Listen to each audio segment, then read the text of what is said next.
میرے نبی پاک صلی اللہ علیہ وسلم نے فرمایا لعنتی ہے وہ شخص جس نے دیکھا، اور حضور فرماتے ہیں وہ بھی لعنتی ہے جسے دیکھا گیا، جسے دیکھا گیا وہ بھی ملعون ہے۔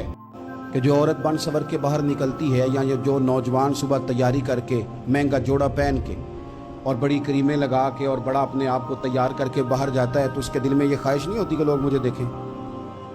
کس لیے نکلا ہے وہ؟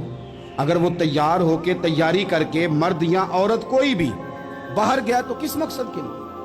اس کے سینے کے اندر یہ خواہش نہیں پیدا کہ لوگ مجھے دیکھیں گے، اور دیکھنے کے لیے اس نے یہ سارا کچھ کیا ہے۔ اس کے لفظوں پہ غور کرنا اب جو میں کہہ رہا ہوں۔ میرے نبی پاک صلی اللہ علیہ وسلم نے فرمایا لعنتی ہے وہ شخص جس نے دیکھا، اور حضور فرماتے ہیں وہ بھی لعنتی ہے جسے دیکھا گیا، جسے دیکھا گیا وہ بھی ملعون ہے۔ کس کی بات ہو رہی ہے؟ تو شارحین فرماتے ہیں جو تیاری اس لیے کر کے گیا تھا کہ مجھے دیکھا جائے، جس نے اپنے اوپر طاری کی تھی چیزیں کہ مجھے دیکھا جائے اور میں بد نظری کا۔ حضور علیہ السلام نے تو ہمیں فرمایا تھا کہ تہمت والی جگہ سے بھی بچ کے رہنا۔